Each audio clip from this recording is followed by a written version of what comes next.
Diddy trial, man. To her today was a good day. Oh man. Cassie's mother testified, no redirect though. One of Diddy's previous assistants testified. The Punisher testified. Oh man, the Punisher. The Punisher testified, and supposedly Kid Cudi might be testifying. I don't know when. I don't know if it's tomorrow or Thursday. I heard different conflicting reports. But I am excited about that, man. I'm excited about that. So today was day 7. From professional assistant through exotic dancer to Cassie's mother and a chef. Woo! So let's get into it, and then we'll do some little clips, video clips, and pictures, and we'll talk about it. Jurors come in. Combs Agnifilo. We oppose David James testifying about the incident with the Suge Knight. He's going to mention D-Rock, say he was a friend of Biggie Smalls. That was decades ago, not relevant. Seems you're previewing your cross. Witness / personal assistant David James takes the stand. So David James took the stand.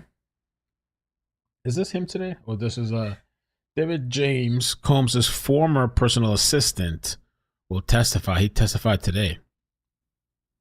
Okay. And this was, I heard, was pretty crazy. So he took the stand. Good morning. Welcome back. Courtroom deputy. We're missing 4 jurors. It may be the subway, so we'll reconvene. So they had to take a little break and come back. Jurors have belatedly arrived. What about the physical violence between Mr. Combs and Cassie? Did you personally observe it? So David James was on the stand, personal assistant, okay? And he said, no, I did not observe the violence. Do you remember a blog post? David says, yes, I was in LA when he came back from a club. What did Mr. Combs say? That someone was lying on him, saying he hit Cassie at the club. He went through my browser history. No one had ever done that to me. Well, you clearly never dated a woman before. Just kidding. I'm kidding. Prosecution says, did Mr. Combs give you instructions about Cassie? David says to bring her food at a London hotel. Some Roscoe's. What is Roscoe's? Some delicious fried chicken in Los Angeles. Ooh. What did you do for Mr. Combs in New York? I'd bring him applesauce, Jello, Fiji water, his toiletry bag with ointments just for men. We bought 40 items so he wouldn't call us later. I'd get a key, like at the Trump International. Okay, applesauce, Jello. What kind of stuff this guy got going on? I always gotta have my applesauce and Jello. Oh, you know what I'm doing over here. The applesauce. And then Fiji water, high quality water. David James says I'd set up the medicine bag in the personal LV bag, Louis Vuitton. What was inside of it? Viagra, ecstasy, perks. That man has the whole package. Viagra, ecstasy, perks. How did you go about replenishing these supplies? I used my personal credit card. Bad boy paid me back. Ooh. Who paid you back? Usually bonds. Did Mr. Combs ever stay alone in a hotel? Never. Usually Cassie, sometimes other women. Did he ask you for things during a stay? He texted me for an iPod or food. Did anything strange ever happen? Yes, in Miami, he asked for an iPod from his house on Star Island. I drove to his hotel, knocked, no answer. I had the key. I'd set up the room. What did you see? Cassie on the bed. There was another person who was sort of scurried away, and the shower was on. I thought Mr. Combs was in there. How was she sleeping? On her back? Objection sustained. What about the other person? He was about 5'8" with long hair and large endowment. Oh, hell no. What? Whoa. Whoa. Daddy, I like when you scrambling and scraping for shit. No, I like that. Oh. Large endowment. Okay. Did you ask anything? I wasn't hired to ask about their personal affairs. Did you ever pick up drugs for Mr. Combs? Yes. Percocets at a pharmacy? Sometimes in my name. Did you give him permission to use your name? I don't recall that. So how was he getting it in your name? Was there a drug dealer? Yes, one stop. Damn, one stop got to be running now, changing his name, hiding. He met with a lot of people. Yes, even former presidents. Whoa! Former President Obama. What was your understanding would have happened if he hadn't done things? These things. Yeah, so former President Obama. A drug dealer? Yes, one stop. He met with a lot of people. Yes, even former presidents. Which one? Obama, yo. Obama got the plug. Wow. Oh, man.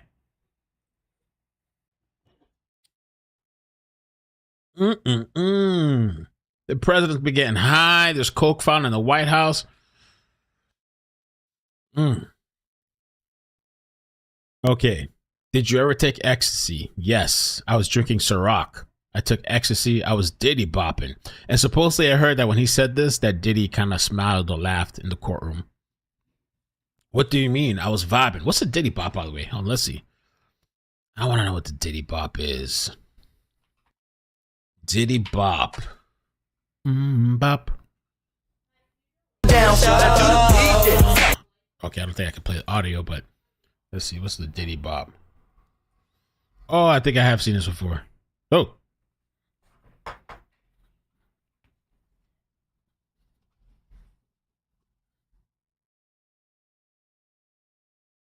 Okay, I think something like that. Love Daddy. Yeah. Love Daddy. Love Daddy. All right, that's the Diddy bop. Do you speak with Mr. Combs about it? He was reviewing the footage of the party. Okay, so Combs confronts him, yo. I saw you lit. I saw you having a good time. What's up with you, Daddy? We had a videographer who filmed the parties. He asked me, hey, Playboy, was you dancing around at the party? I said, yes. He said, I'm going to keep the video in case I ever need it. Damn. Meaning what? That I'd be embarrassed. Wow. So Diddy has these parties. Everything's being recorded. And he's waiting for the moment that you slip up, that you get too comfortable, that you get too lit. Maybe you pass out. And he's going to go back and check the tapes. Allegedly. Did anything ever go missing? They said a bracelet was missing. Uncle Paulie came to my hotel room and searched my belongings and those of my girlfriend at the time. Could you have said no? Objection. Move on. Did you ever take a lie detector test? I heard about this as well.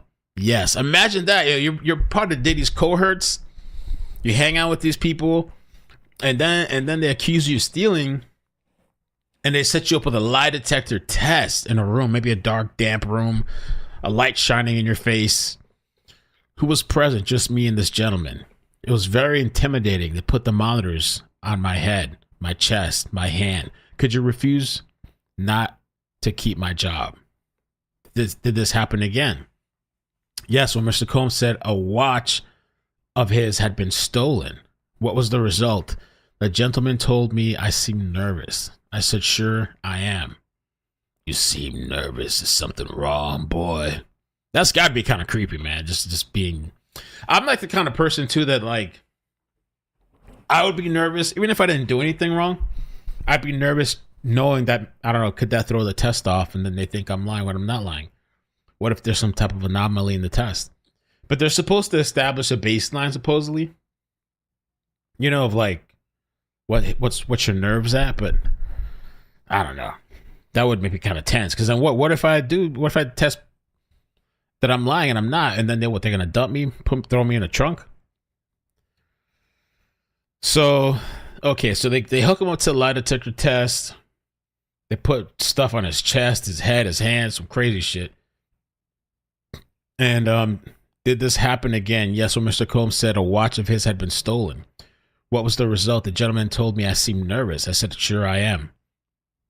Once Capricorn Clark, that's his name, Once Capricorn Clark had to take a lie detector to prove she wasn't part of a heist of Mr. Combs' jewelry. Was there an incident at Mel's Diner with Suge Knight? I heard that's really good, that Mel's Diner with Suge Knight. Yes, I drove the Silver Navigator to get cheeseburgers there. D-Rock said that's mother effing Suge Knight. He went over and said, "What's up?" Suge Knight didn't recognize him. D-Rock said, "I'm Biggie's boy." Prosecution said, "What happened next?" We noticed 4 black SUVs to different sides of the parking lot.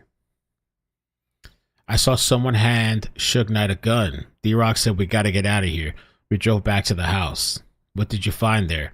Cassie was crying. Mr. Combs got in the vehicle. I saw 3 guns on his lap.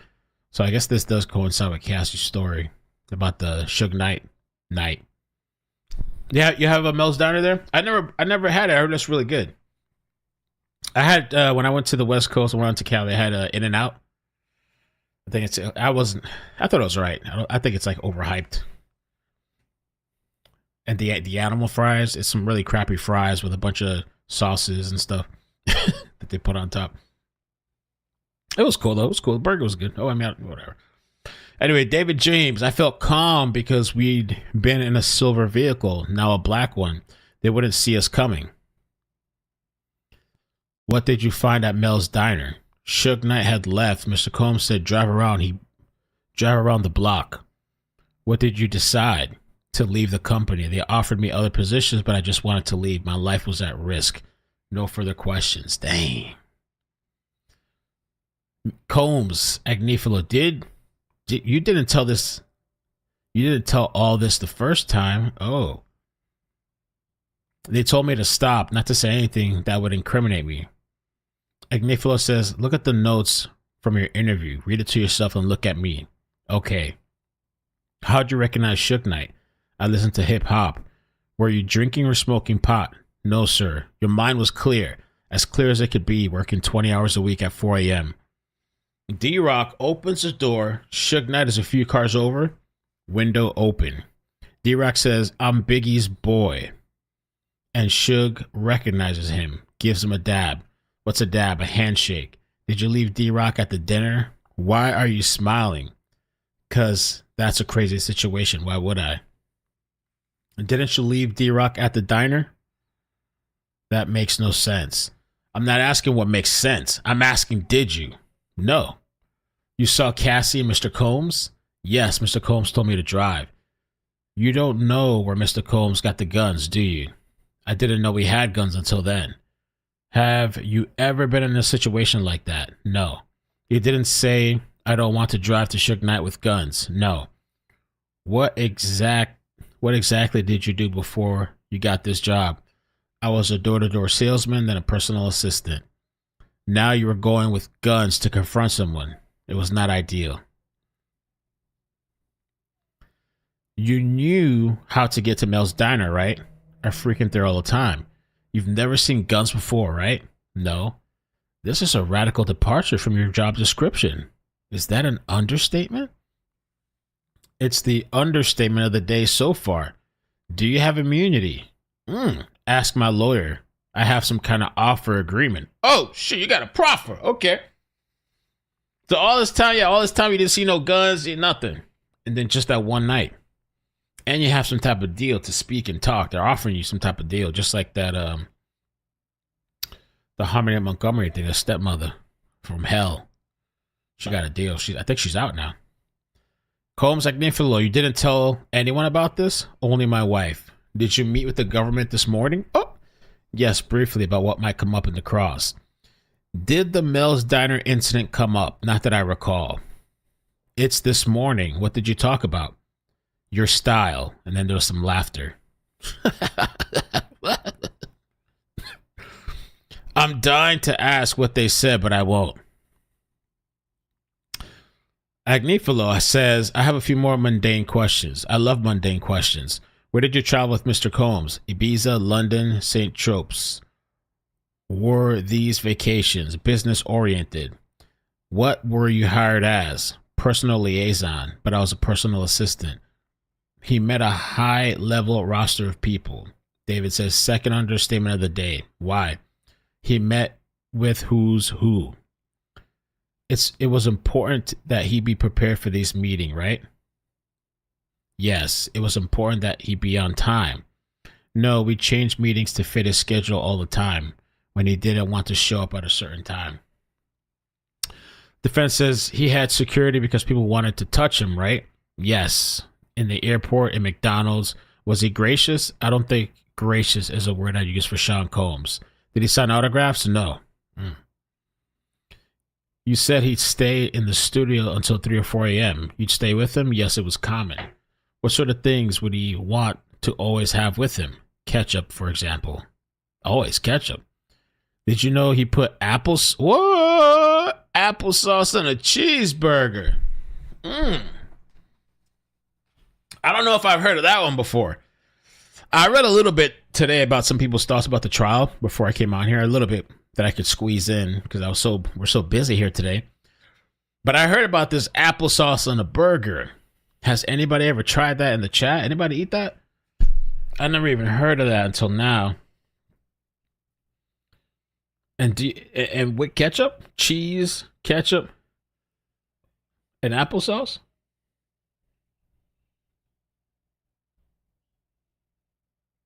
It's not bad, really?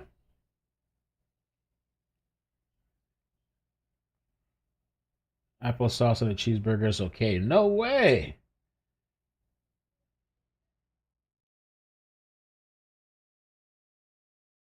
My grandma always put cottage cheese or applesauce on burgers. Okay. Wow.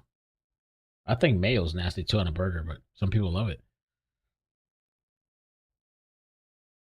Wow. Okay. He liked Astroglide, condoms, and baby oil, but you didn't expense it through the business. Usually not. I was told he didn't want to run them through the company. He didn't want a record of them. Ooh. When you bought the 8-ball of Coke from on St. Tropez, pronounced St. I thought it was Tropez. St. Tropez. Thank you, Inner City Press. St. Tropez.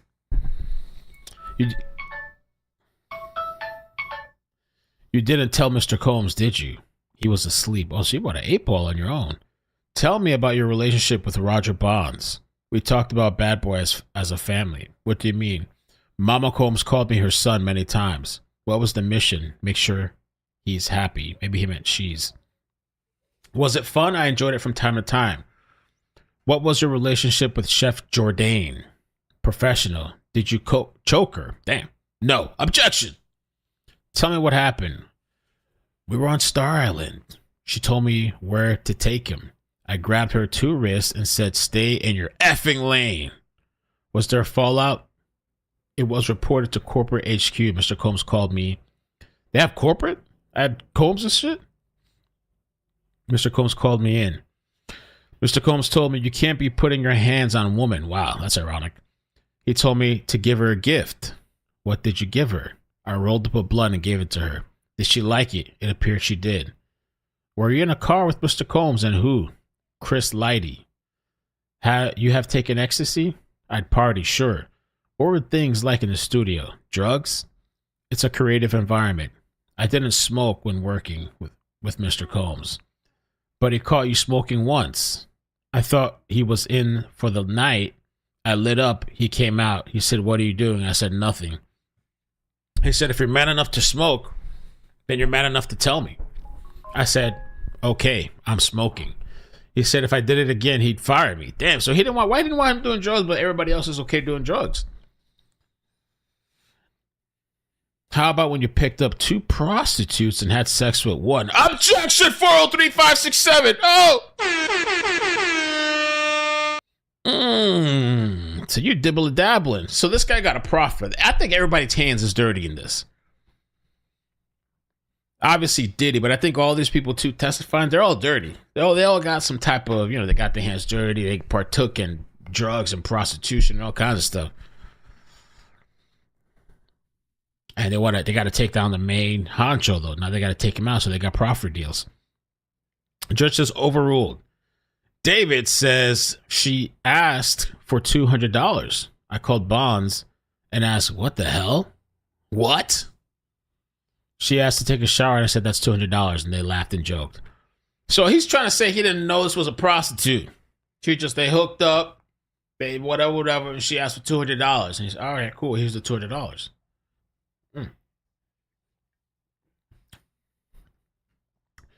On that note, no further questions. Judge redirect. What about the incident in Alpine, New Jersey? To file a police report and say that Chef Jordan had been the aggressor, but I didn't file it. I drove around and told him I'd make the report. So he never did it. What have we asked you to do? Tell the truth. Nothing further. Recross.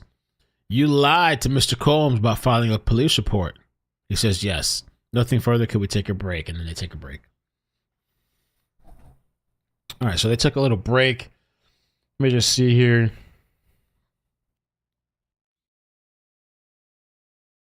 So David James, the assistant for Sean Combs, he's testified today.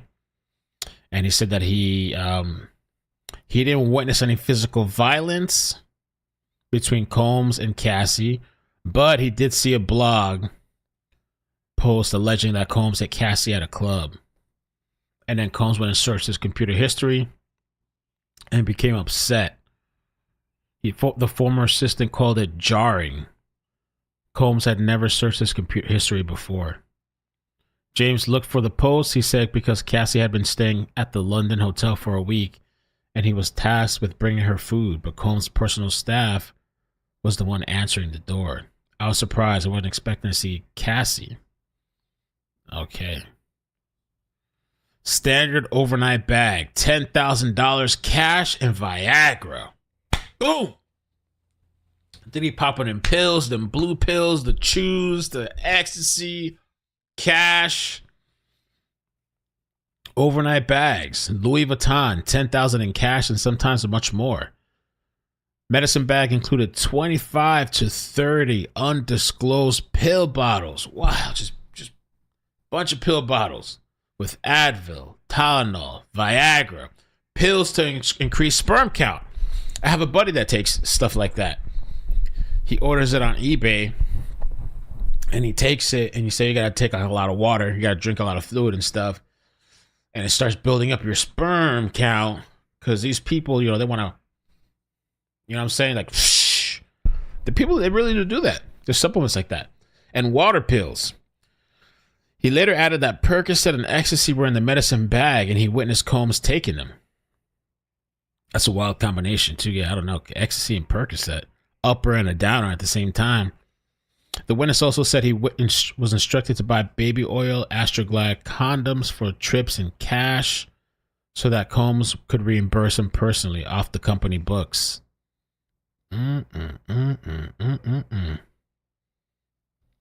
Wow. And this was interesting too that he saw Cassie in a hotel bed with a stranger while Combs was showering. I guess it's not that surprising. That's what they were doing. Miami in 2008 requested James bring his iPad to the couple's hotel room. When no one answered, he opened the door and let himself in. He saw Cassie apparently sleeping with a comforter pulled up to her neck while Combs was in the shower. He saw a man with long hair walk across the room. Wow.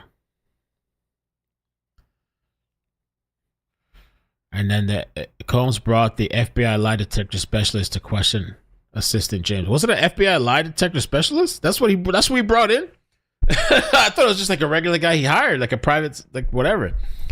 Combs brought in a lie detector test and conducted it on James at least twice. Was it an FBI lie detector specialist? Maybe he was like former FBI and he paid him, like he did his own side thing, I guess. It was very, very intimidating. I had never taken a lie detector test before. Okay. Wow. Oh, there's a Cartier. That's what kind of bracelet it was. James also testified that Combs security searched his clothes, his drawers, when a Cartier bracelet was missing. In that video party where he was messed up, Combs allegedly kept a video of James dancing at the party. He was high on ecstasy at a New Year's Eve party. So this minor detail could help prosecutors build their greater narrative that Combs allegedly used his business to control people in his sphere. Yeah, that's what they're getting at. Crazy. So he quit over this Suge Knight incident without the cross. Okay, so we'll move on to the... What's this here? Combs' security detail often included a second car when the rap mogul was traveling. David James said, as his team was suspicious of anyone pulling up on him to shoot him. James testified that people often would try to touch Combs or ask for his autograph, which his former boss wouldn't sign. He said staff would sign items and send them out on Combs' behalf. Damn, so Combs never even signed the shit. I guess you don't have time when you got money like that. You ain't got time. I ain't got time for that. Just sign it. Sign it. Okay.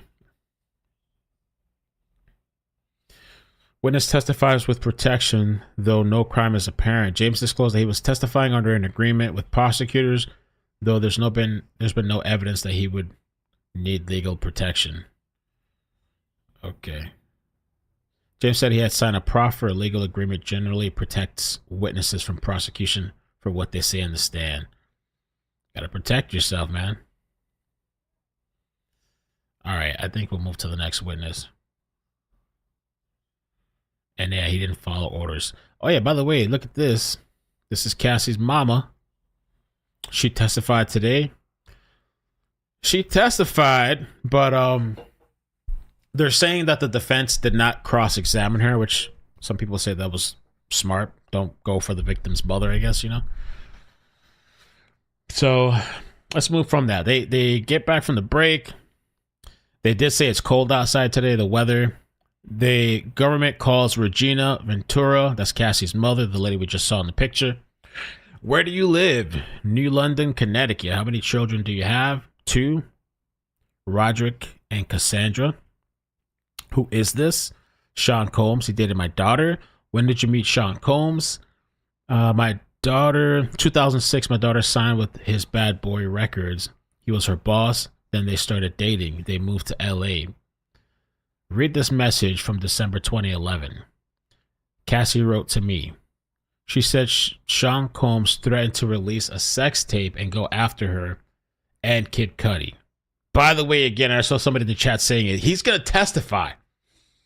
Whenever he testifies, I'm just going to jump right on.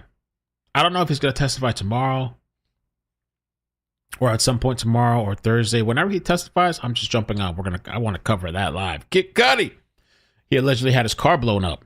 Well, his car was blown up, but it was allegedly Combs. So, okay, so she sent a message to her mother that Combs was threatening to release the sex tape and go after her and Kid Cudi. How did you react? It made me sick. Sean Combs demanded $20,000. He said to recoup losses due to Kid Cudi from my husband and myself. Why did you take a loan to pay Sean Combs for the safety of my daughter? So, bro, that is crazy. I heard about that too. You have to pay up allegedly. It's like some bribery, some blackmail. You got to pay this $20,000. And Diddy doesn't even need that money.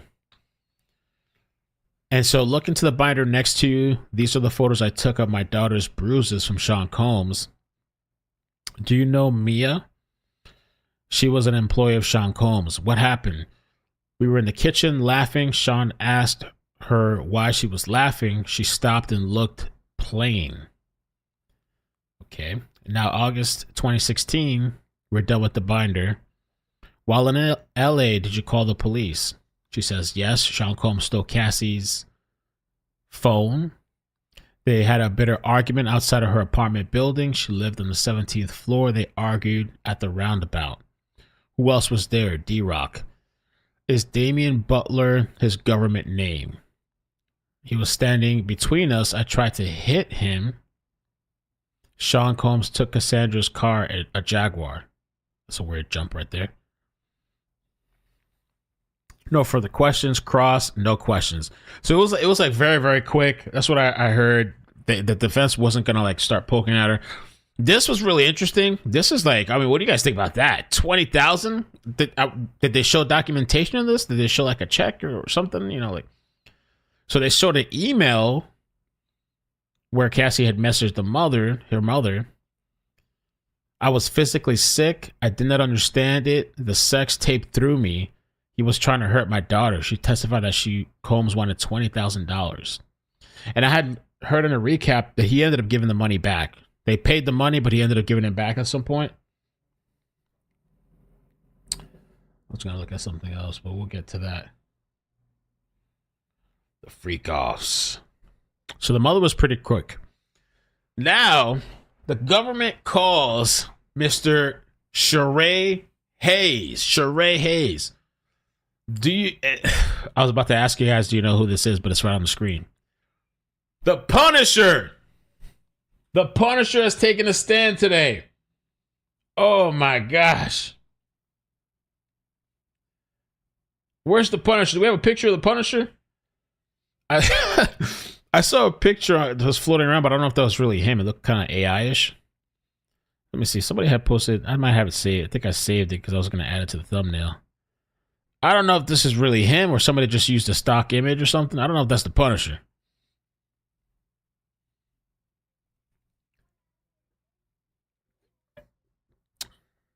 Lord Almighty.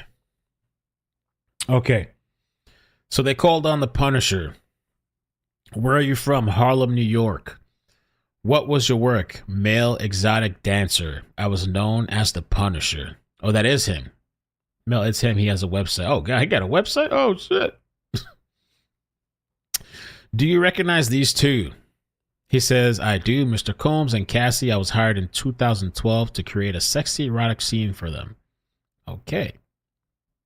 Why were you called the Punisher? Playing basketball on West 4th Street. Okay, I don't know why I had a different thought in my head. The woman who called you, what time did she book you for? Midnight at the Trump Tower, Central Park West, striptease for a small group of friends. When you got there, how did Miss Ventura appear? In a bathroom? It's weird. In a bathroom with nothing underneath and a wig. I was expecting a crowd, but there was no one else. She told me she and her husband wanted to create a sexual scene with baby oil. What did she hand to you? $800. How was the room? Dimly lit, electric candles, bowls of water with bottles of baby oil in them. She told me not to acknowledge her husband, not to look at him when he came out. That is total cuck stuff. That's total, like, the thing where they're in the corner. They kind of don't want you they don't want you to look at them. They kind of just want to be like a fly on the wall. You can't even look at them. Did he come out? Yes. He was naked, but I could not see his face.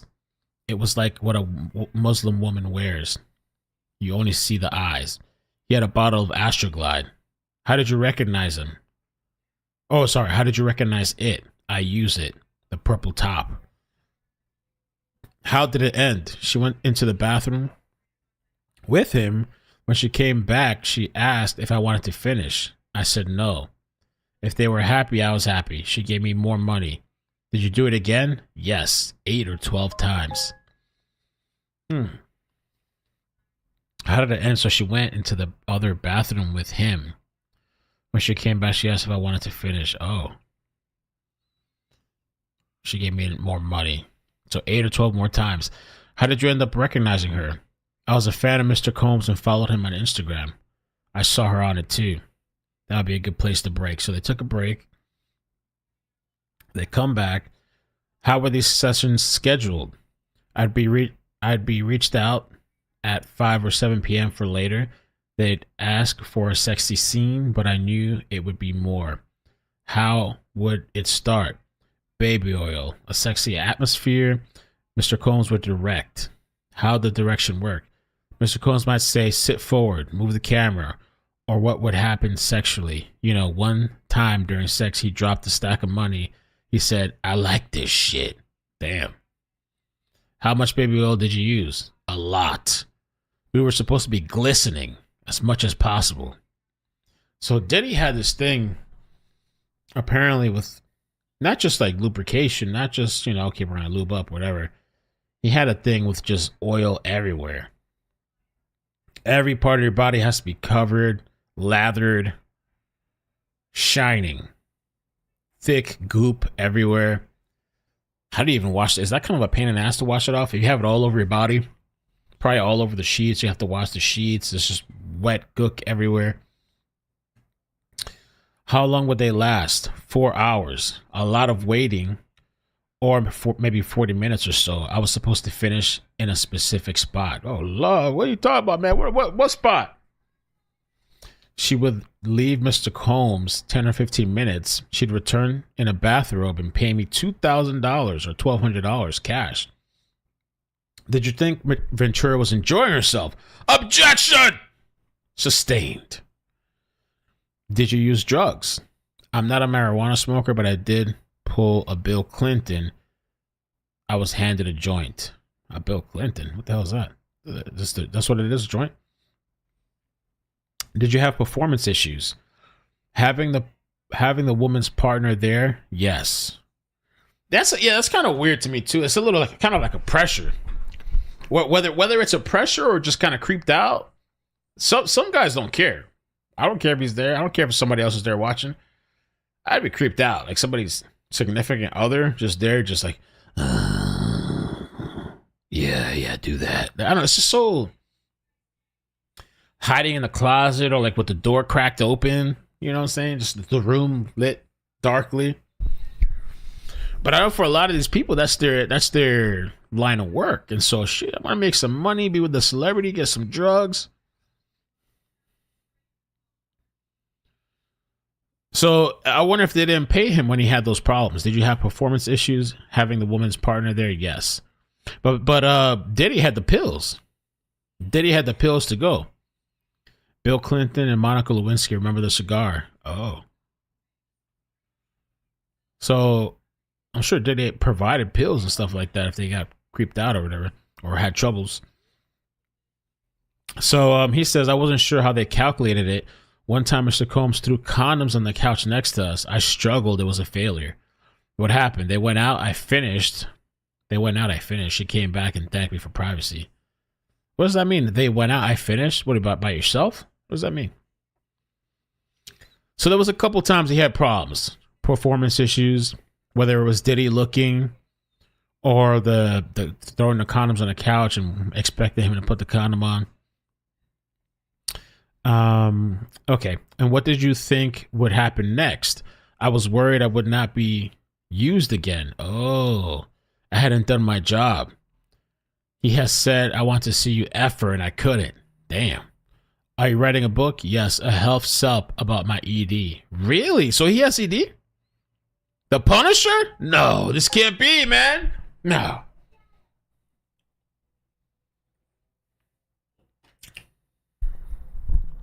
Now, has he always had that? Or did it start just with this instance when he started meeting up with Diddy and Cassie? And how are you a sex worker and you have ED? Unless you're taking pills.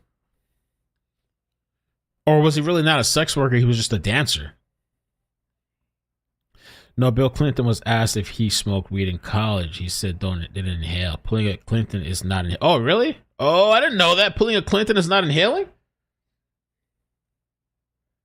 Is that what that shit means?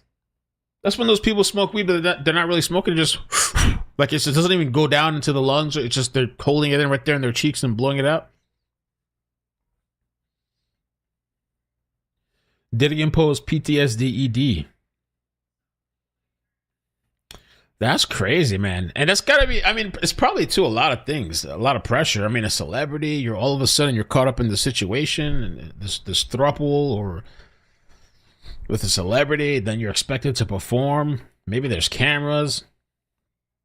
The Punisher, I know a lot of ladies are gonna be sad about this shit. Oh no. He has a steroid body that cause ED. Oh, that could be it too, yeah.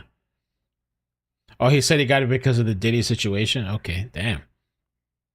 Okay, all right. So he did a self-help book. It's advice. And it says, in the book, do you write about your time with Mr. Combs and Ventura? He says, yes. I call him a married, wealthy couple. Okay, so he didn't name them specifically. How long is it? 6 pages out of 186. I sensationalized it. I wanted it to be enjoyable, highs and lows. No further questions. All right, so they go to the cross. I'll try to make this harmless as possible. Congratulations on your book. What's it called? In Search of Freezer Meat. Really? What's harder than that? Good title. In Search of Freezer Meat.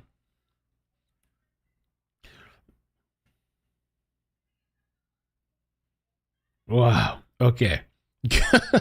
You have a website. Yes. Now I'm a co-owner. All the male dancers are independent contractors. You've been doing this for 25 years, 30 years, coming up, big anniversary. Okay. So this guy has a business, everything. All right. You dance with them. A professional dry hump. Oh. So that's what he was doing before, I guess. It was supposed to be just a dance thing, but he walks into the room and all of a sudden it's this sex thing. But I honestly wouldn't be surprised if these dance meets and parties, sometimes, okay, you throw me a little extra, a couple of $100, $1,000, and we'll make it something else than just a dance. I'm sure that happens all the time, probably. For 30 years, thousands of ladies. You try not to develop feelings for them, right? You try not to, it's a job. But you talked with Cassie. Cordial. She asked to be able to call you. Just to set up the sessions, we never asked to talk. She was comfortable with you. She said so. You had feelings for her. Incorrect. But you thought she was only doing this with you. That is correct. She said it was a special occasion. You developed feelings for her, didn't you? No, that's not correct. You told the government's note says you developed feelings for her. That may have been taken out of context. You used your 25 years experience. This was a different scene. I usually aim for humor.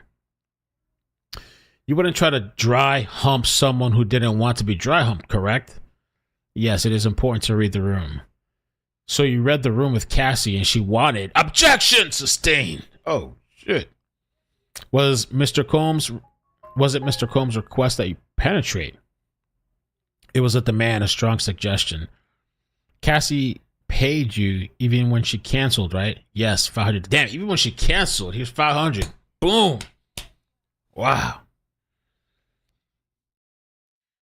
Mr. Hayes, I wish you success with your book. Thank you. Redirect.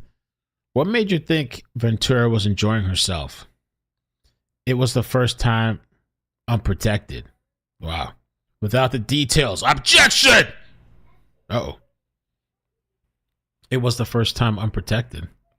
What did it mean by that? It was the first time with them together, or his first time, or what did that mean? Or was it his first time ever doing unprotected sex? What did that mean? The Punisher, Hayes still on the stand. Here's a sketch of him graciously gifted to Inner City Press by artist Elizabeth Williams. No further questions. Judge, anything else, Mr. Donaldson? What do you mean by steamy? I felt it was enjoyable for Miss Ventura and Combs. Ooh. Maybe at the time it was. Maybe at that time. I forgot. This is 2018? Wait. What year was this? I forgot. This whole, or when did it start? Their escapades. Because they broke up 2017, right? The end of 2017, I thought. 2018. Oh, he was hired in 2012. Oh, okay. Yeah. Okay. Interesting. Very interesting character.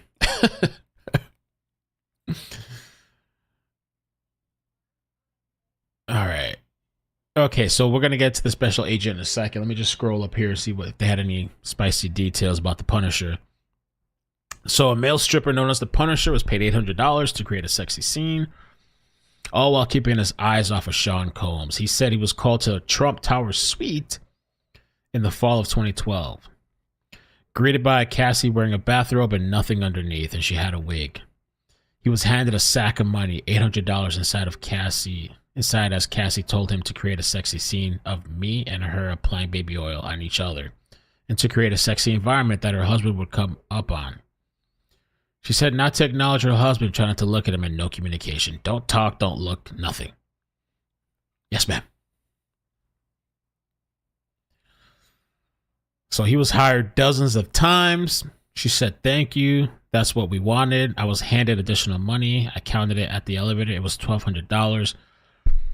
Hayes said, of that first encounter at the Trump Tower, I know he is Mr. Sean Combs. I was contacted a second time to go to Essex House. In total, Hayes estimated he performed for the couple 8 to a dozen times. He said he called for the first rendezvous by a woman. He was called by a woman herself, Janet, but it didn't take long for him to realize who his clients were, one of the biggest names in the industry. Further along the line, I saw his face. He would wear a baseball cap, and I noticed his face. Ironically, I'm a fan and follow him. That's crazy. And he got the name Punisher as a teenager because of his prowess on the basketball court. I really thought that Punisher name was for something else, bro. I was a little surprised with that. All right. Let's see what else. The Punisher. Is that him right here? Exotic dancer. There he is. Another picture of him. He's a big, built, strong, muscular guy. Punisher.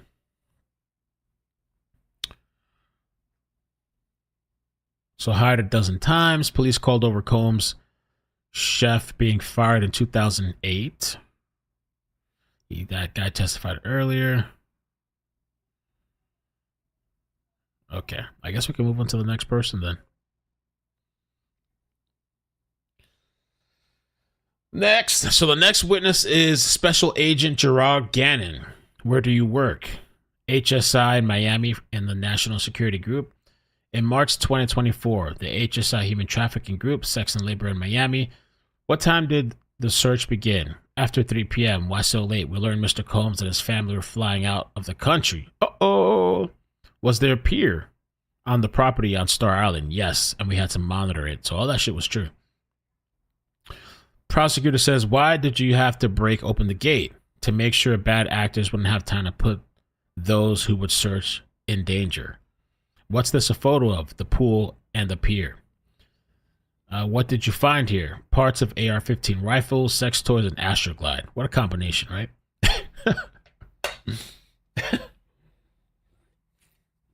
That man was living the life almost like McAfee. Was it John McAfee? The guy that made the antivirus? McAfee? He was almost living a life like that. These magazines were loaded with bullets. What do they show? The serial numbers have been cut out. Let's turn to 2 more exhibits. What are these? Ammunition we found. And these platform heels, how high are they? 7-inch. Damn, those are big ass heels. And they cut for the day. And yeah, I don't know what's up with the condoms, because yeah, I thought they never used protection. What was up with that? So it was an interesting day. Not a bad day. They're saying Kid Cudi's going to testify. I'm really, really looking forward to that. Really curious. Agent walks through Combs' Miami property. They raided it, so we just read that. He had an extensive size property, required dozens of people to search 20,000 square feet. They took photos and items. Okay. And they adjourned for the day. Kid Cudi expected to take the stand. Woo! If he does not testify tomorrow, he may take the stand Thursday. So I'll be ready. When Kid Cudi testifies, I'm just going to jump on. I'm going to drop what I'm doing and just try to jump on so we can cover it live. I want to see what Kid Cudi has to say. And, okay, we knew about all that. This was crazy, though. This came up today. This Obama thing. I didn't even heard of I didn't know they had Obama ecstasy pills. Barack Obama dragged into Diddy scandal as former president named during bizarre trial moment. Oh shit, we got the Obama pills, baby.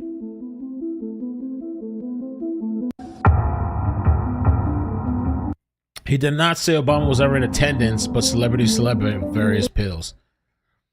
Obama. Oh man. Saying A-listers would pop pills, including Percocet and ecstasy at the parties.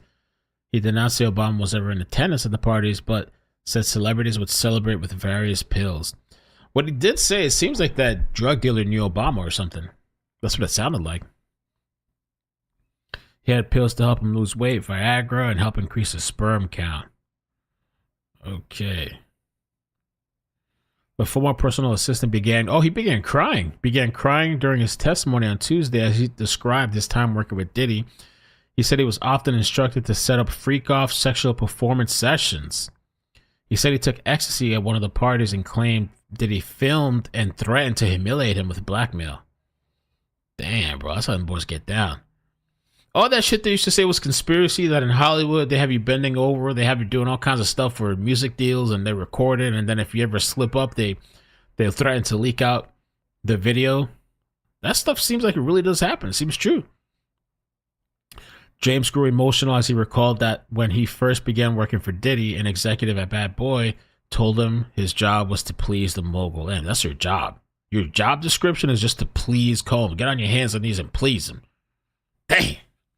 She pointed at the wall and said, "This is Mr. Combs' kingdom.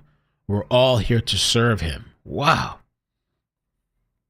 This is the guy right here, the personal assistant, David James, a picture of him. I think he's in the thumbnail too I made. Usher, you got it bad. Once upon a time, things thought I made you all right back. Puffy care package, man. That boy got pills, perks, lubrication. The Puffy care package. This is wild to see, man. Wow. Let me check in with this lady. She does, I really like her recaps. Let's just listen. Lauren Conlin. Just listen to a little bit of what she had to say, because she actually gets to see the inside of the courtroom. I heard it's a fiasco out there. The courtroom, there's like a huge line. Everybody's trying to wait to get in. You got to show up early. He worked for a company called Hunkamania. I think I called it Hulkamania because that's what I heard at first, but it's Hunkamania, and that would make more sense. Male strippers, exotic dancers, and he also he ran this website, thepunisher.com, which was his own website for his own services, which is strictly dancing for bachelorette parties, etc. And he said that he got. You got to think about it. This is great business for him. He still, so you said he has he still has that website? Got the nickname The Punisher when he was playing basketball in New York growing up. That was his style of basketball. I don't even know. I don't know sports. He punished people, whatever. Okay, so he described the same, I guess, way that Daniel Phillip described meeting Cassie and Diddy. Cassie called him, said that she wanted his services for a bachelorette party. He showed up at the hotel, which was the Trump Hotel in New York City. And just a side note, I'm on direct, but the defense was like, so you only worked or saw them in New York City. They didn't say work, sorry. They said you only met with them in New York City. And he said, yes, you know what they're getting at. So he said he shows up at the Trump Hotel and Cassie shows up in a robe and she says, "It's my birthday. My husband wanted to plan something special for me. So, can you just set the mood here and can we just make the room sexy and stuff?"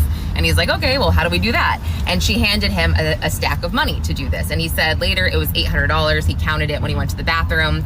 He comes out, he takes his towel off, and she said, we should start rubbing baby oil on each other. And he actually described seeing bowls of water with baby oil in the water that they used. And then crazy. He said that Diddy came out, although I wonder where that comes from with Diddy. I wonder what that is, where that comes from. That I wonder if it's like a fetish or something. Was he traumatized, or did something happen in his childhood, or I don't know.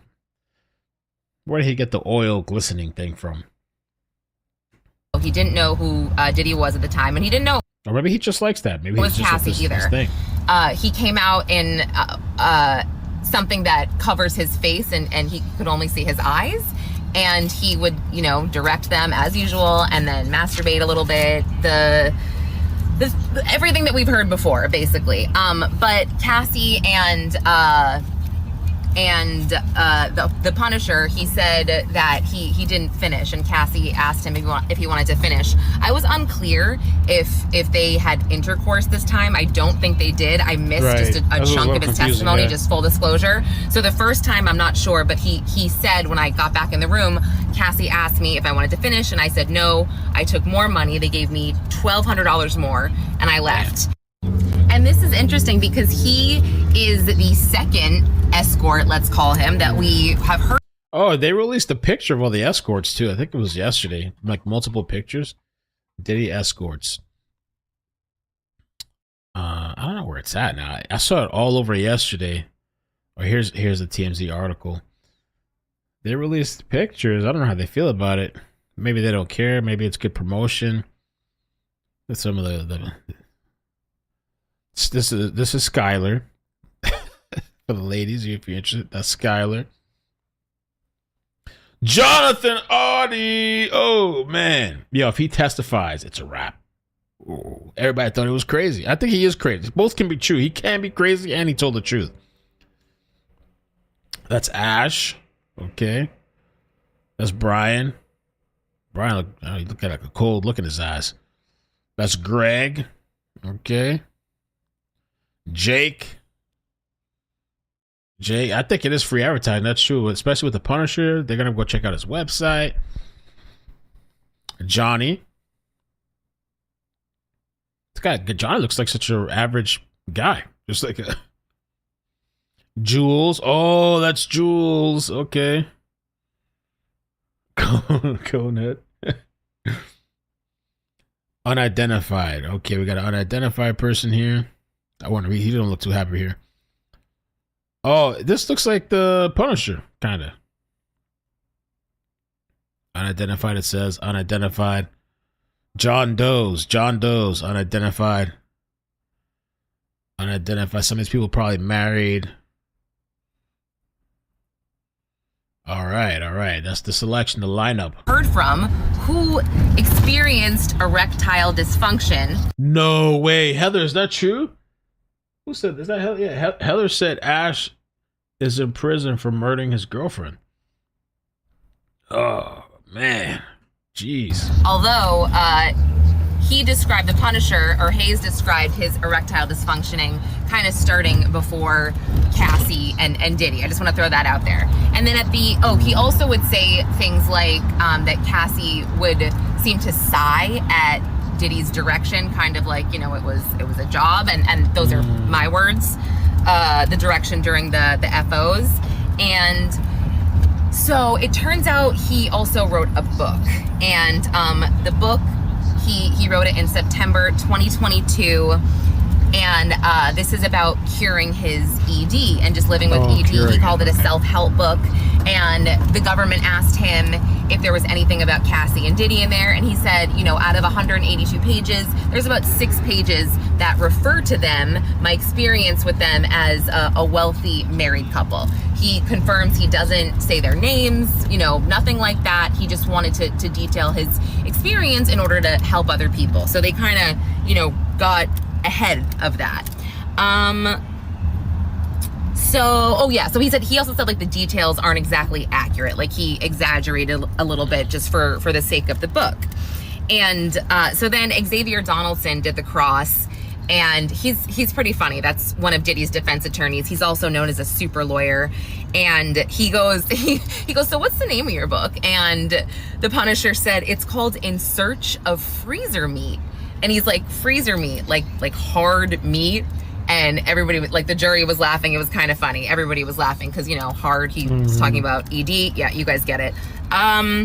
So he talks about how, you worked at Hunkamania, and you have this website, thepunisher.com, and actually it turns out now Hayes, or the Punisher, is a partner in Hunkamania. And he said, so neither of those websites offer prostitution or sex work. And he's like, no. And he's like, so you're not a sex worker, essentially. He also talked about the fact that the Punisher had been doing this for 25 to 30 years, and the Punisher called what he did while he was doing strip teases to women, he called them professional dry humps. And Donaldson was like, so like you wouldn't professionally dry hump somebody that didn't want to be dry humped? And he's like, no, not at all. I want to make sure they're enjoying it, which led them to Cassie. And essentially he elicited testimony from Donaldson, which said that Cassie always appeared to be, quote unquote, enjoying herself to a degree, but he did not know, he couldn't speak to the fact if she ever climaxed. And it's not that she appeared to be enjoying herself every single time, 8 to 10 times that he saw her. There was one particular instance that they spoke about where he said she really appeared to be enjoying herself. I'm not going to get into the details. It was pretty graphic, I felt like. But sorry, it's busy out here. He hinted that he thought she enjoyed herself because he finished doing something to her and then she scooted forward without being directed by Diddy to do so. And then she kind of like looked at him and Diddy like gave her a head nod, like, go ahead, have fun. So, yeah, but the other 8 to 10 times, you know, he just got the testimony out of him that, you know, Cassie seemed fine. And this is my words, not his, paraphrasing. Just looking, he said at one point Diddy came out of a room during a you know, session and he threw condoms on the couch in like, I guess, an aggressive way, but not in a threatening way. And he said, I want to see you at her. And then, you know, he said one time he showed up at the room and Cassie had to cancel, so she gave him $500, and the defense was like, so you didn't always get paid for your quote unquote services, you got paid for your time. Just kind of, you know, trying to just say he wasn't just coming over there for sex. Yeah, I think that's pretty much it. Oh, yeah, that's pretty, he said she didn't appear to be on drugs. But, you know, then during the recross, the government was like, well, to be fair, like, did you ever see her? They didn't say to be fair, but they said, did you ever see her outside of these situations? No? Okay. And are you around people that take a lot of drugs? Do you take drugs? And he's like, no. And then that was really the end of that. And then we heard from Special Agent Gerard Gannon, who is Homeland Security, HSI Miami. He participated in the search of Diddy's Miami home on Star. Okay. So yeah, you got the gist today. It was an interesting day. Not bad. I like these recaps though, kind of, for me, my convenience, kind of at the end of the day, kind of. I even kind of like, honestly, just doing it one time, because I was doing one in the afternoon and one early afternoon, one later. But for the sake of keeping things together and notifications, maybe I'll just do it like this, one shot at the end of the day. Except for the Kid Cudi thing, I might just jump on because I want to cover that live, maybe. But I think at end of the day coverage, wrap it up in less than an hour, the whole 8-hour day in 1 hour. It sounds good to me, because I'm like running around. I'm trying to do things. I got to get stuff, you know, and all these stories. But interesting. Let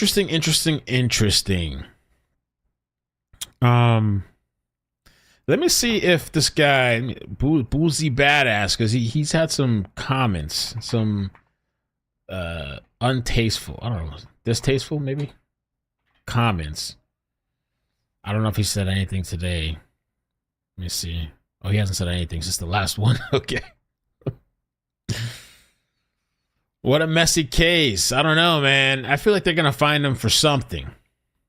I don't know if they're gonna get him for everything. I don't know if they're gonna get him for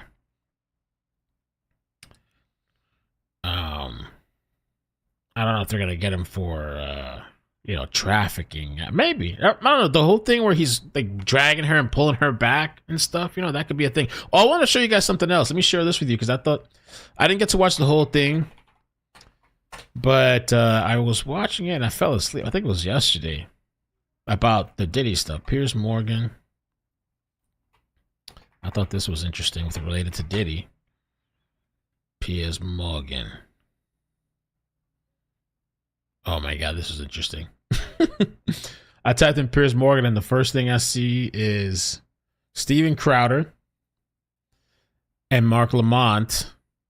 It's politics stuff, but the title is "I'm Gonna Say It: N-Word Censorship." I wonder if he really said it. I don't know. But I just want to skip towards a portion. Oh, this was interesting. So this guy here, he's defending Diddy, like, as far as like they don't think they have enough. The other thing that was interesting too is they got Tony Busby to come on, and the first thing is, why is this all messed up? I gotta fix this. Maybe because they probably screwed up adjusting stuff. Tony Busby.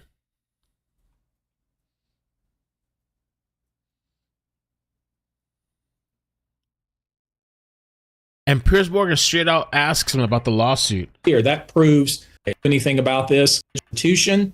Some these plaintiffs have dropped information is being sorted out, and while it's being sorted, Diddy's attorneys argued you weren't authorized to practice in the Southern District of New York. So just explain, before we go any further, explain what's happened there.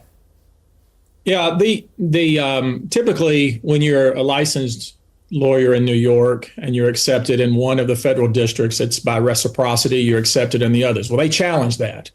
And so they filed grievances against me and basically attacking my ability to practice in the Southern District of New York. And that is being sorted out. And while it's being sorted out, I withdrew from about 12 to 15 cases. But so with the Diddy stuff, withdrew 10 to 15 cases. They say some type of logistical stuff. The other thing too, because he's the guy that's had sued on behalf of a victim, alleged victim, Sean Carter. And that lady supposedly dropped her lawsuit and claimed that it wasn't true, but he's saying she never said that. It's this whole mess. I don't know if you guys might remember that. Numbers about still the same. Some people, because of these various sideshows and controversy, have dropped out, but still around 100 people who allege that Diddy assaulted them in some way. And, you know, as I've been receiving reports on this trial as it goes forward, one thing that has struck me, but also the implicit and then actually explicit threats that are made towards individuals after this conduct ends. You won't say anything. You won't do anything about this. I mean, that has jumped out at me. I've also been watching the commentators. You know, people have been seizing upon this word and that word and saying, oh, look here, that proves that there was no coercion because Cassie, you know, allegedly voluntarily participated in this activity. And I think one of the things that hasn't come out and hasn't been discussed that I think needs to be discussed is this idea of trauma bonding. So he believes that there's possibility of trauma bonding.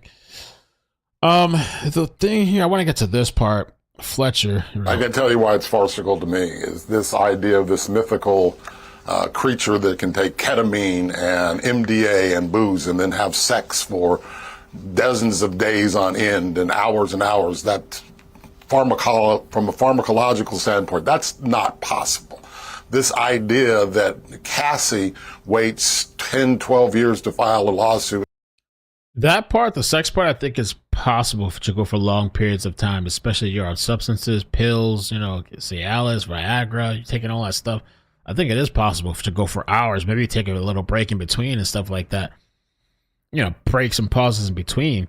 They said the longest, she said, freak off session was 4 days. That's crazy. That is crazy. That's insane. You got to be on some crazy shit, pumping yourself up. The Andrew Gillum guy, when they found him in the hotel, that Florida mayor or whatever, there was all kinds of pills and drugs. They were literally injecting their penises with stuff to keep them up. Like a needle with drugs, putting it directly into their penis. It's crazy. Writes a book. And Two guys found in the hotel. And doesn't turn it over to a general publishing group, but sends it to Jay-Z's lawyer and says, by the way, we're going to put this out unless you pay us millions of dollars. That crystal meth, too. That shit has people going for a long time. Crystal meth? Dollars bespeaks the real motives behind this. And let me just say this. Puff is not a good person. He's a bad woman beater and he's a coward. I know the guy. Everybody I know agrees with that. But this is not a case about domestic violence. And you can talk about trauma bonding and any other psychological terms you want to lay on there. But the idea that Cassie had her own apartment, had her own money, had her own in his nose extra boyfriends or anything else does not speak to me as a traditional victim that we would see in a case of spousal abuse where this is ongoing. And I'll tell you this, when the prosecution told everyone that P. Diddy urinated in her mouth, that was shocking. When Daniel Phillip comes on and says, no, actually the person who urinated told me to urinate in her mouth was Cassie. Oh. And not only did she tell me that, she gave a tutorial and said, you want to do it slowly to make it last longer. At that point in time, the old adage is you can't win a trial with the first witness, but you can sure lose a trial. That lost me. Because what you're talking about now is an allegation that this, and I'm going to use its Mandingo stereotype of this crazed black man who's being prosecuted by 5 white women who are saying this man's sexual needs are insatiable and they can have sex for hours and hours and never rest and always ejaculate. That's not true from a pharmacological standpoint. That is absurd. If this was in the 60s or 70s in Mississippi, I think people would be irate. I don't like Sean Combs. That video speaks for itself. The question It's called edging. is, Yes. why wasn't he prosecuted for that? The question is, why wasn't he prosecuted for all of these crimes that have allegedly occurred, but we save it all up and we bring it in this case? And I know, right? He had to say the white woman thing. And to Mr. Busby's point, this idea that the federal government does no wrong in prosecuting people, you know, it's kind of ironic that a Comey is on this case and a Comey also, you know, and he doesn't need my advice, but they told us that President Trump was a spy for Russia too. And that was complete BS. And we know that was. And so this idea and concept that the government does no wrong, federal government does no wrong in bringing cases, I don't think it's true. This is not a strong case. This is a case that if they prosecute it or defend it correctly, and you point out the idea that Cassie says Combs raped her and then she went back to his house sometime later and were having sex, and then her husband FaceTimed her, and she can't remember if she was actually had that man's genitals in her while she was FaceTiming her husband. That's wild, yo, because I thought at first, because I looked into this last night when I was listening to this, I thought that he had called her FaceTime and she didn't answer. But the way it's being perceived, and maybe I interpreted it wrong, it seems like she had accepted this call while having sex with Diddy. FaceTime. I don't know what's going on with that. That's just crazy. That's not believable. It's not believable to me. No one would believe that. And it's just part of a long line of, as Busby says, these are bricks. A brick is not a wall, but a brick hits you in the head. A brick still hits you in the head. And like when Cassie says, Combs and his bodyguard went to shoot and kill Suge Knight. That's absurd. Combs is terrified of Suge Knight. Terrified. Has been terrified of him for decades, going back to a shooting that happened in Atlanta. Combs is not a tough guy. He's not going to jump in a car and go kill Suge Knight in Los Angeles. That's almost laughable. But there's multiple aspects of this case that when you look at factually and practically, it really brings to question, why are we here prosecuting, what was the old adage, sex, drugs, and rock and roll? I'm not saying it's right, but I'm not silly enough to think that there aren't many people who've engaged in sex with rock and roll stars or movie stars, and use sex and use drugs. Those are never prosecuted. Okay. And Cassie says, I paid. Yeah, no, listen, I just wanted to bring in, Ben has been listening to all that because it was fascinating. I've got to say, the way you talked through all that. Ben, you don't agree. You think Diddy's going down. Why This is Ben. This is the guy that represented Johnny Depp. are you certain of that? Well, I think my colleague makes some excellent points, and obviously this is going to be a very long That's what I thought, Ziso. Okay, I wanted to check because everybody's interpreting it as if she accepted the call and they were talking. I'm like, damn, that's wild. trial, so there's much to still unfold. I think the purpose of opening with Cassie, of course, is the video, and the video certainly prepares the jury to conclude that he is capable of committing the crimes for which he's ultimately charged. The problem I had with the cross-examination of Cassie Ventura is this isn't a he said, she said case. There are going to be 3 other women and maybe even another male alleged victim who are going to tell a similar story. One of the second witness has already corroborated another alleged beating of Cassie Ventura. So that's the problem. And I think the government will have, it's not that the government can do no wrong. Obviously, we have seen it do wrong in some cases. But I think the point is that the government would not have brought this indictment if it did not have evidence. Right. I mean, the track record of the federal government in cases like this is almost, it's inevitable that he goes down. It's like 99% Yeah. hit rate, right? The prosecution, like the wins for the government, oof. But they do occasionally get it wrong. But most I forgot who that guy was, man. There was a guy, I think, that he won his lawsuit against the government. I forgot the whole story, because what happened was after that, he had like scheduled a boat ride, like a ship, a cruise, like he had his own private yacht or something. And to celebrate his win against the government, they took this ride, and the boat sank and he died. I think he died with his daughter. I think somebody's gonna know what I'm talking about. Let me see if I Google it. The conviction rate is crazy with the government. I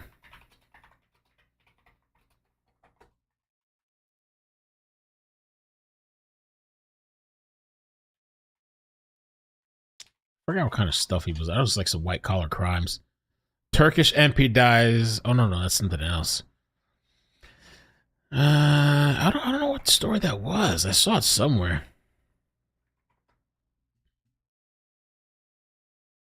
Let me see. Oh, maybe I should have put boat sinks.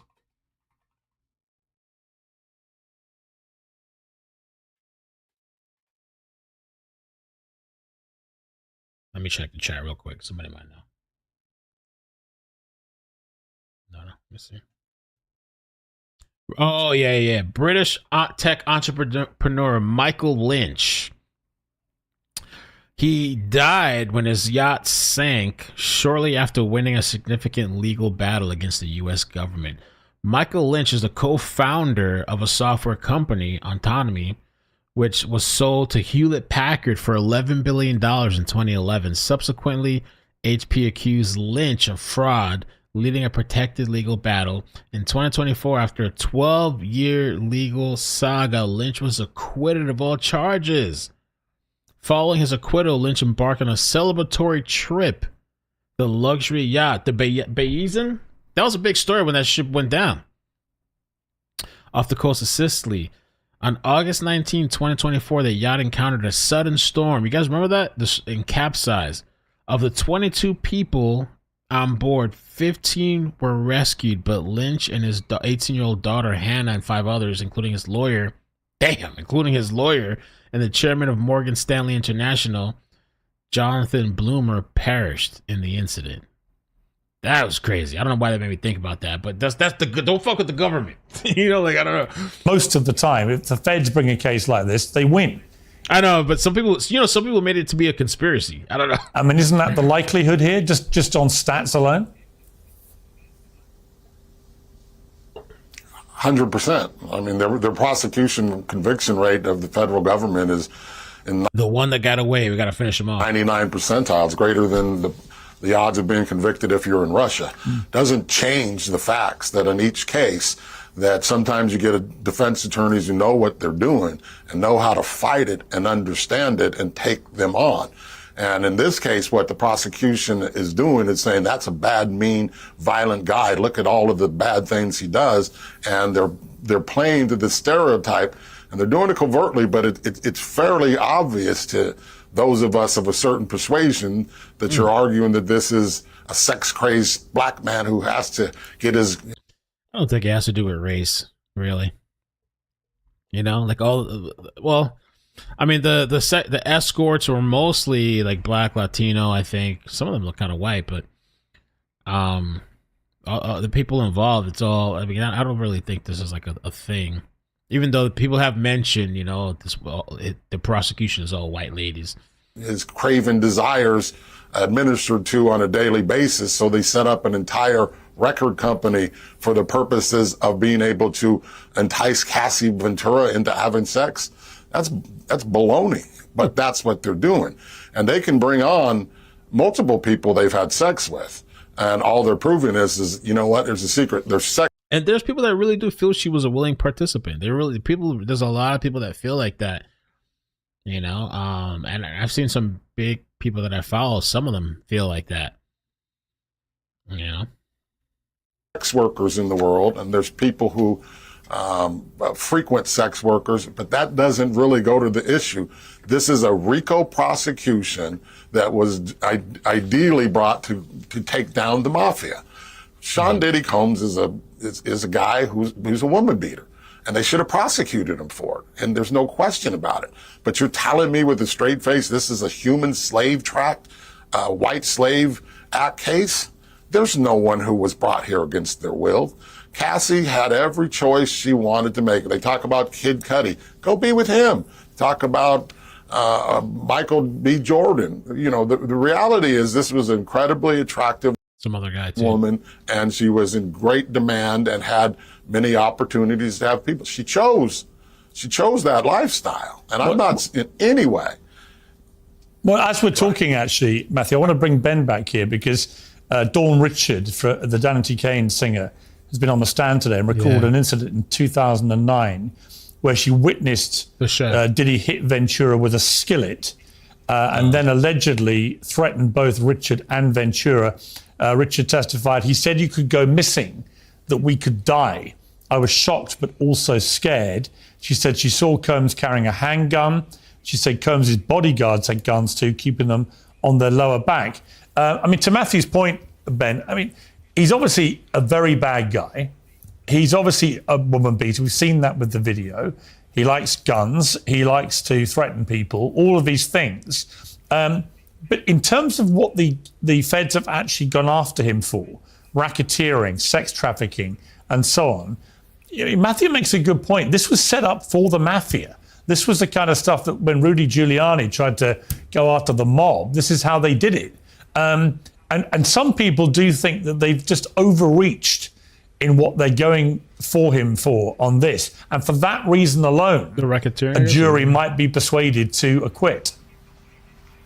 Yeah, I agree with that. I think Matthew and you both make excellent points, and that may be what ultimately happens. But we're at the beginning of a very long trial. Yeah, this is still. Is this week 2 or 3 now? I think I don't know. I don't remember. Today's day 7. Since after the jury selection, day 7. Still a beginning, man. It's still a beginning, I guess. And I don't know if the defense is going to have any witnesses or how many witnesses they're going to have, and they still have a lot more people to bring up. And one of the things, as Matthew knows, is if you're a prosecution or if you're just putting on any kind of case, you want to keep the jury interested. So there'll be sensational testimony, as we've begun with sensational testimony that prepares the jury for the idea that maybe this isn't a good guy. And there's going to be some technical testimony going through the elements of the crimes for which he is charged. Now, if that's not there, if they don't have the receipts, there could be an acquittal and there could be an overreaching. But I think the prosecution is still very early on in its case. So I think we have to wait and see. And Ben, do you see There's any something very interesting. Sorry, just one sec, Matthew. I'll go back to you. But Ben, just to bring in, when you were on the Johnny Depp v. Amber Heard case, do you see any parallels here? In particular, perhaps how a jury might be moved by what they hear? Well, I think these are very different cases. That was Mr. Depp's case, civil case for defamation. So I don't see the parallel so much here. But in terms of how a jury can be not manipulated, but perhaps led down certain thought processes, do you think? I mean, star power cannot be ignored, I think, in these cases. No, I think that's right. And that's why I think you have to, in other words, if you're representing Diddy, you're going to have to counter that. And you're going to have to, I think he's going to have to testify as a practice. And that's been a talk, too, that people have been saying. Is Diddy going to testify, man? Diddy. He might have to. He might have to pull a Hail Mary and testify. Because I don't know. I don't think it's looking good for him so far. Or things could change. Maybe I don't know. I don't think. I mean, we got the couple of snippets here and there. She's gone back to the guy multiple times, text messages. But man, those beatings, and I get it. It's not like a domestic violence case, not a case, but like his charges aren't that. But I think that has to affect people somehow, even if it's not. Even if he's not being charged for that, seeing her being dragged, those bruises and gashes and all over like her body, and then you have these multiple witnesses. Well, the guy today didn't say that he saw Combs hitting her. He didn't say he saw that, but he just testified to the drugs It's interesting too how some of these people, some of these guys had maybe caught feelings for Cassie. And so, or it almost seemed like that. Like they kind of like they wanted to save her or something. They almost caught feelings. They were kind of implying that with this guy, even though he denied it, the escort today. But I forgot who it was, the guy that testified recently, and he had said like he had feelings for her, thought they had something special. Cassie over here got the escorts catching feelings. You know what I'm saying? Now they say like with a stripper, don't catch feelings. They're gonna tell you what you want to hear and stuff. Cassie over here has strippers falling in love with her. Damn, they think there's a chance they're in love and all this stuff. Wow. Practical matter. Criminal defendants usually don't, but I think with the video and the other testimony, I think he's going to have to come out and counter the narrative. But maybe they were concerned too for his safety. Maybe they were just really concerned. I don't know. Be penitent for that, even if that's not what he's being tried for. I think he needs to put that before the jury. Yeah, and Matthew, finally, to you on that point, would you, if you were advising Diddy, would you tell him to testify? Diddy's horrible in cross-examination. When he was working with Johnny Cochran back in his original case of shooting, he comes off horrendously. And one quick point I want to make, if I may. This issue of consent and coercion, and the judge made a very big ruling last week when he agreed that they are going to show the videos, or some of the videos. And I've been told that Cassie is either... I don't think they're showing... I saw an article that said they're not going to show the videos. I think they're showing still images. Or a tremendous actress, or she's actually having climaxes or orgasms. It's the when Harry met Sally argument. If that woman literally is on video having sex freely, and if what I've been told is true, that makes a real big issue as to whether or not this was coerced. It's a bad situation in retrospect, and she may be a wonderful witness today. And similar to Amber Heard, from what I've been told, she turns to the jury and speaks to them, which jurors hate. And prosecutors and lawyers always make the mistake of, now turn to the jury and talk to them. It's not natural. And so I see the similarities in that context.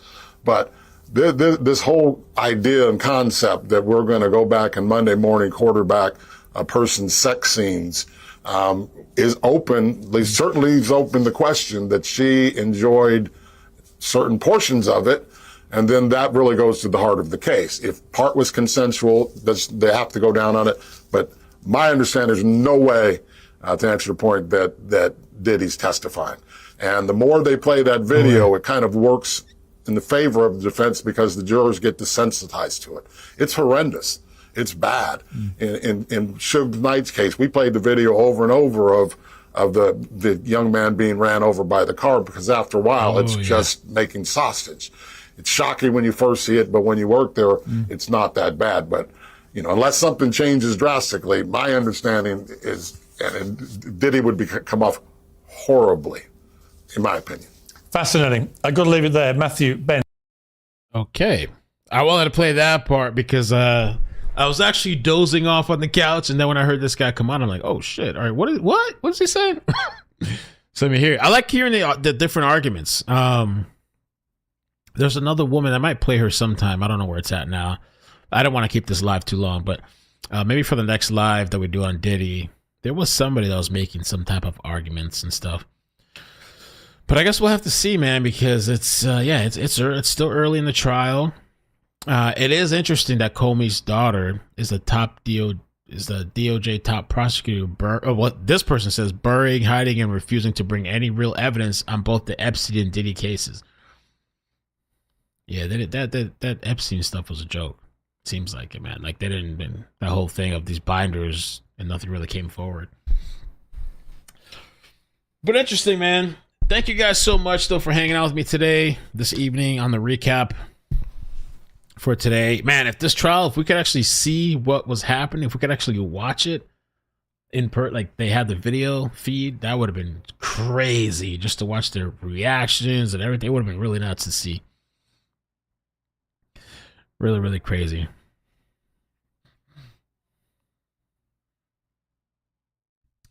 All right, guys, I will catch you later. Make sure you turn on, if you can, turn on all notifications. Turn on all notifications and check out the mailing list. We're almost at 900 now on the mailing list. Let me take a quick look. I'm trying to get that up so when I don't have notifications, you guys still get something to your email to let you know I'm online or I'm posting something. Let's see, audience. 883. We're at 883, so almost at 900, creeping up. At 1,000, I'll do some type of giveaway or something, I think, on the list. And I guess that's it for now.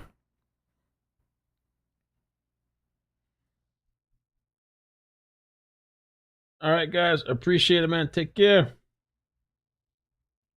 Boop, boop, boop, boop. Bye. Bye. Bloop, bloop, bloop, bloop, bloop.